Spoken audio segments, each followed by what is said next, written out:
അപ്പൊ രണ്ടു ദിവസമായിട്ട് കേരളത്തിൽ ഭയങ്കര മഴയും പിന്നെ ഈ പറഞ്ഞ പോലെ മിന്നൽ പ്രളയമൊക്കെ ഉണ്ടായിരുന്നു. അപ്പോ ഇതുവരെ 8 പേര് മരിച്ചിട്ടുണ്ട്, പിന്നെ 8 പേരെ കാണാനില്ല. അല്ലെങ്കിൽ ഒരുപാട് കോടികളുടെ നാശനഷ്ടം, പിന്നെ ഒരുപാട് വീട്ടിൽ വെള്ളം കയറി. നമ്മുടെ PC ജോർജിന്റെ വീട്ടിൽ വരെ വെള്ളം കയറിയിട്ടുണ്ട്.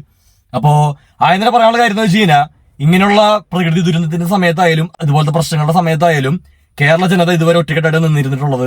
അപ്പൊ അതുപോലെ തന്നെ ഇനി അങ്ങോട്ടും ഒറ്റക്കെട്ടായിട്ട് നേരിടണം. അവിടെ മതവും രാഷ്ട്രീയവും നോക്കാൻ പാടില്ല. എന്നിരിക്കെ ചില കാര്യങ്ങൾ നമ്മൾ പറഞ്ഞു തന്നെ മുന്നോട്ട് പോകണം. പറഞ്ഞ മനസ്സിലായില്ലേ? ചില കാര്യങ്ങൾ ചില സമയത്ത് പറഞ്ഞാൽ മാത്രമേ ജനങ്ങൾക്ക് മനസ്സിലാവുള്ളൂ. അപ്പോ ഇതാണ് വിനു വി ജോൺ. മിക്ക മലയാളികൾക്ക് അറിയായിരിക്കും, നമ്മുടെ ഏഷ്യാനെറ്റ് ന്യൂസിലത്തെ അവതാരകൻ.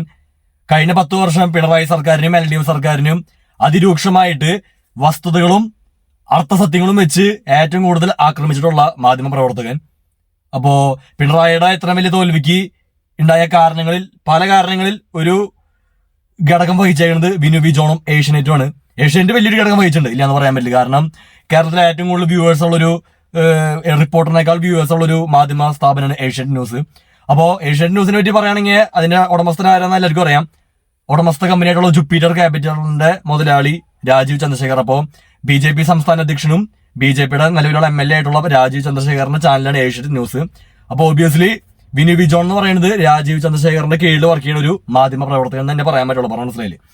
അപ്പൊ ഇവര് മാക്സിമം ഈ പറഞ്ഞ രാജീവ് ചന്ദ്രശേഖറിന്റെ പേര് അവിടെ ഉച്ചരിക്കാണ്ട് ഇരിക്കുന്നുണ്ട്. മാക്സിമം രാജീവിനെ അതിലേക്ക് ഉൾപ്പെടുത്താണ്ട് അവര് നോക്കുന്നുണ്ട്. കാരണം അങ്ങനെ വന്നു കഴിഞ്ഞാൽ ഈ പറഞ്ഞ പോലെ അന്തം കോൺഗ്രസ്സുകാരൊക്കെ അല്ലെങ്കിൽ അന്തം നിഷ്പക്ഷർ എന്ന് പറഞ്ഞ ആൾക്കാരൊക്കെ പിന്നെ ഏഷ്യാനെറ്റിൽ നിന്ന് വിട്ടുപോകും.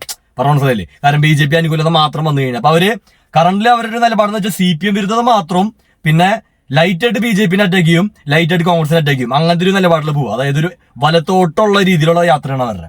അപ്പൊ അത് ഒബ്സർവ് ചെയ്താൽ മനസ്സിലാവും നിങ്ങൾക്ക്. അന്തങ്ങൾക്ക് മനസ്സിലാവില്ല, അല്ലാത്തവർക്ക് മനസ്സിലാവും. അപ്പൊ ഇപ്പൊ അത് പറയാനുള്ള കാര്യം എന്ന് വെച്ച് കഴിഞ്ഞാൽ, കഴിഞ്ഞ ദിവസം ഓഗസ്റ്റ് 1-ാം തീയതി ഇത്രയും വലിയ കേരളത്തിൽ 8 പേര് മരിക്കണ രീതിയിലുള്ള ഒരു പ്രളയവും അല്ലെങ്കിൽ മിന്നൽ പ്രളയവും വലിയ മഴയുടെ നാശനഷ്ടമൊക്കെ ഉണ്ടായിട്ട് കഴിഞ്ഞ ദിവസത്തെ ഏഷ്യാനെറ്റ് ന്യൂസിലത്തെ അന്ത്യചർച്ച, അത് വിനു വി ജോണിന്റെ കീഴിലുണ്ടായിരുന്ന അന്ത്യചർച്ച എന്ന് പറയുന്നത് ഫ്ലഡിനോടനുബന്ധിച്ചോ അല്ലെങ്കിൽ അങ്ങനത്തെ ഒരു വിഷയത്തെ പറ്റിയല്ല, നമ്മുടെ CJP സമരത്തെ പറ്റി.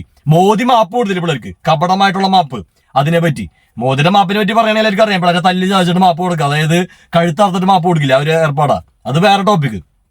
അപ്പോ 2-3 രാഷ്ട്രീയ നിരീക്ഷകരെ കൊണ്ടിരുത്തിയിട്ട് CPM വിരുദ്ധമായിട്ടുള്ള രാഷ്ട്രീയ അല്ലെങ്കിൽ ഇടത് വിരോധികൾ എന്ന് പറയാൻ പറ്റുള്ളൂ. ഇതിൽ CPM അല്ലല്ലോ, ഇടതാണല്ലോ. CJP എന്ന് പറഞ്ഞാൽ ഇടത് പാർട്ടി എന്നുള്ള ഒരു ഉച്ചരിക്കുന്നത്. അത് കൊണ്ടിരുത്തിയിട്ട് ഈ പറഞ്ഞ ഇടത് പാർട്ടികളെ കുറ്റം പറഞ്ഞ് BJPനെ വെളുപ്പിക്കുന്ന ഒരു ഏർപ്പാട്. അതാണ് കഴിഞ്ഞ ദിവസത്തെ അന്ത്യചർച്ച. എല്ലാ മാധ്യമങ്ങളിലും ഈ പറഞ്ഞ പോലെ ഫ്ലഡിനോടനുബന്ധിച്ചുള്ള കാര്യങ്ങളും അല്ലെങ്കിൽ മുന്നറിയിപ്പുകളും ജനങ്ങളുടെ കാര്യങ്ങളൊക്കെ പറഞ്ഞുകൊണ്ടിരുന്നപ്പോ ഏഷ്യാനെറ്റ് മാത്രം, ഇവൻ ജനം വരെ ഫ്ലഡിനോടനുബന്ധിച്ചുള്ള ചർച്ചയായിരുന്നു. പറഞ്ഞ മനസ്സിലായി.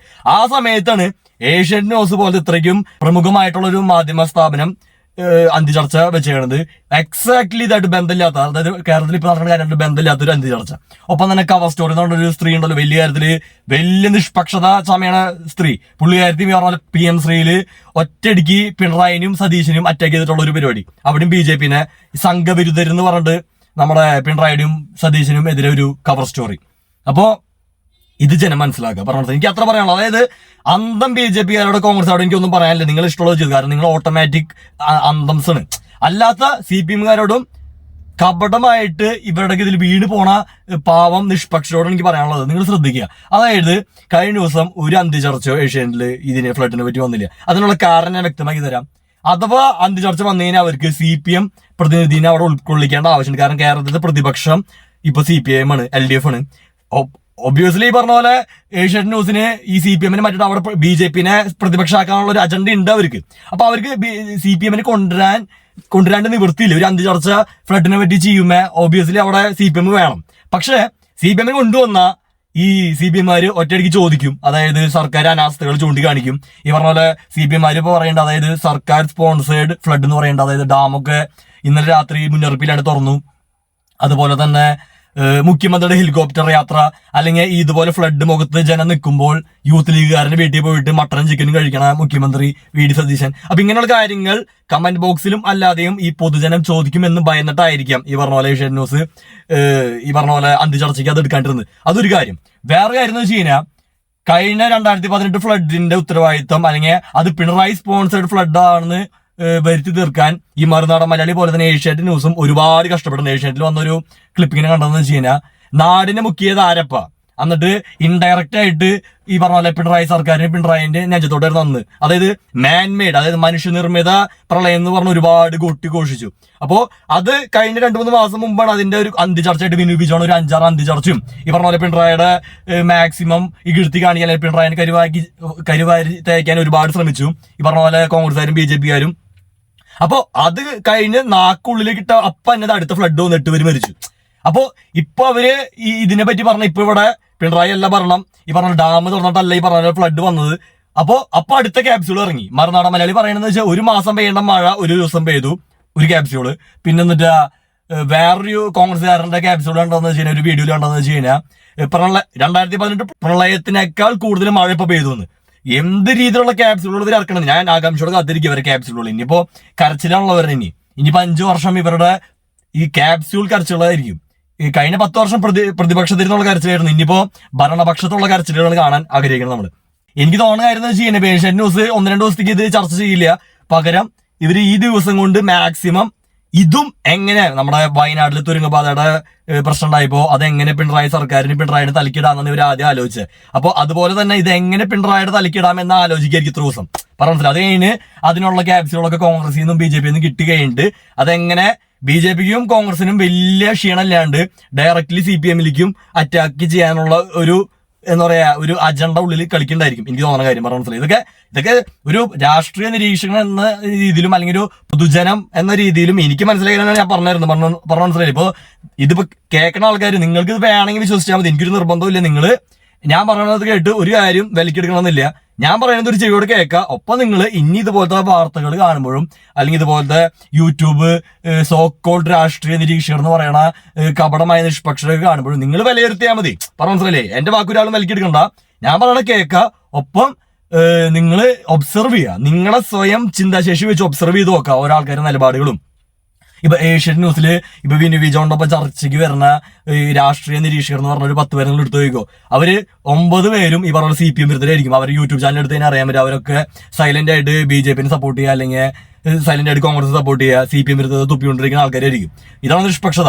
അപ്പൊ എനിക്ക് പറയാനുള്ള കാര്യം വെച്ചാൽ ഇപ്പൊ വിനു ജോണിനായാലും ഏഷ്യാനെറ്റ് ന്യൂസിനായാലും അവർക്ക് ഇഷ്ടമുള്ള തരത്തിലുള്ള മാധ്യമ പ്രവർത്തനം ചെയ്യാനുള്ള അവകാശമുണ്ട്. കാരണം ഇപ്പൊ CPM-ന്റെ ചാനലാണ് കൈരളി ന്യൂസ്, അല്ലെങ്കിൽ ഇപ്പോ റിപ്പോർട്ടർ എന്ന് പറഞ്ഞ CPM അനുകൂല ചാനലാണ്. അപ്പൊ എല്ലാവർക്കും അവരുടേതായ എന്താ പറയാ അജണ്ടകൾ നടപ്പിലാക്കാനും മാന്യമായ രീതിയിൽ വിമർശിക്കാനുള്ള അവകാശം ഉണ്ട്, അതിലൊന്നും ഒരു തെറ്റില്ല. പക്ഷെ ഈ കപടമായിട്ട് നിഷ്പക്ഷത അഭിനയിക്കുന്ന ആൾക്കാരാണ് നമ്മൾ തിരിച്ചറിയണം. അങ്ങനെയുള്ളവരെ ഞാൻ ചൂണ്ടിക്കാണിക്കും. കാരണം അത് പ്രശ്നം, അങ്ങനെയുള്ള പ്രശ്നം ഈ ജനാധിപത്യത്തിന്റെ തന്നെ പ്രശ്നം ഇങ്ങനെ കപടന്മാര് പറഞ്ഞ മനസ്സിലായില്ലേ. ഇപ്പോ ഈ കോൺഗ്രസ്സുകാരോടും എനിക്ക് പറയാനുണ്ട്, ഈ അന്തമല്ലാത്ത കോൺഗ്രസ്സുകാരോടും ഈ നിഷ്പക്ഷമായ പൊതുജനത്തിനോടും CPM-മാരോടും എനിക്ക് പറയാനുള്ള കാര്യം എന്ന് വെച്ചാൽ ഈ ഏഷ്യാനെറ്റ് പോലത്തെ മാധ്യമങ്ങളുടെ ഇരട്ടത്താപ്പ് നിങ്ങൾ മനസ്സിലാക്കുക. അതായത് അവരുടെ അജണ്ട നടപ്പിലാക്കുന്നു, പക്ഷെ നിങ്ങൾ അത് അറിയാണ്ട് അത് കണ്ട് വിശ്വസിക്കരുത് പറഞ്ഞ മനസ്സിലായില്ലേ. അത്രയുള്ളൂ. അപ്പൊ അത് ശ്രദ്ധിക്കും. പിന്നെ ഒരു തള്ളച്ചി ഏഷ്യാനെറ്റ് ന്യൂസിൽ വന്നിരുന്ന് പറയണ്ടായി, അതായത് ഈ VD സർക്കാരിനേക്കാൾ എത്രയോ ഭേദമായിരുന്നു വിജയൻ. പിന്നെ എന്നിട്ട് പിന്നെ ആൾക്കാർ ശ്രദ്ധിക്കുക, നമ്മുടെ DYFIയുടെ യൂത്ത് ബ്രിഗേഡ് പിള്ളേര് വന്ന് ഒരുപാട് മറ്റേ വീട് ക്ലീൻ ചെയ്യാൻ അങ്ങനത്തെ കാര്യങ്ങളൊക്കെ ചെയ്യുന്നുണ്ട്, മലയാളം ചെയ്യുന്നുണ്ട്. അപ്പൊ ഈ വക കാര്യങ്ങളൊന്നും ചില മാധ്യമങ്ങളിൽ നിങ്ങൾക്ക് കാണാൻ സാധിക്കില്ല പറഞ്ഞ മനസ്സിലായി. അപ്പൊ ഇതൊക്കെ നിങ്ങൾ കണ്ണു തുറന്ന് കാണാം. ഇപ്പോ യൂത്ത് കോൺഗ്രസ്സുകാർ സഹായിക്കണില്ല എന്നല്ല ഞാൻ പറഞ്ഞു, അവരൊന്നും കണ്ടില്ല. പക്ഷെ DYFIക്കാരനെ കുറെ നല്ല പ്രവർത്തനങ്ങൾ കണ്ടു. പക്ഷെ അതൊന്നും ചില നിഷ്പക്ഷത അഭിനയിക്കുന്ന മാധ്യമങ്ങളിൽ അത് കാണാൻ സാധിക്കില്ല എന്ന്. ഇപ്പൊ ഈ ചില ആൾക്കാർ നിഷ്പക്ഷത എന്ന് വെച്ച് കഴിഞ്ഞാൽ ഇവര് കള്ളത്തരം പറയില്ല.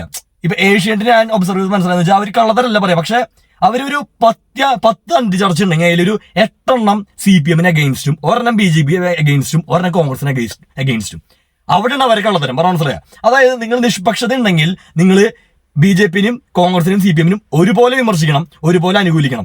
എല്ലാവരും നല്ലതും പൊട്ടും ഒരുപോലെ കാണിക്കണം. പക്ഷെ ഒരു പാർട്ടിയുടെ കൂടുതൽ പൊട്ട പുറത്ത് കാണിക്കുക, നല്ലത് കുറച്ചും, വേറെ പാർട്ടികളുടെ നല്ലതൊക്കെ കൂടുതലും കാണിക്കുക, പൊട്ട കുറച്ചും കാണിക്കും. അവിടെയാണ് ഈ കപട നിഷ്പക്ഷതയും അല്ലെങ്കിൽ ഈ പറഞ്ഞ പോലെ ഓരോ എന്താ പറയാ ജനങ്ങളെ പറ്റിക്കുന്നത് പറഞ്ഞ മനസ്സിലായി. അപ്പൊ ഇങ്ങനെയുള്ള കാര്യങ്ങളിൽ ജനം വീഴാതിരിക്കുക, ശ്രദ്ധിച്ച് മുന്നോട്ട് പോവുക.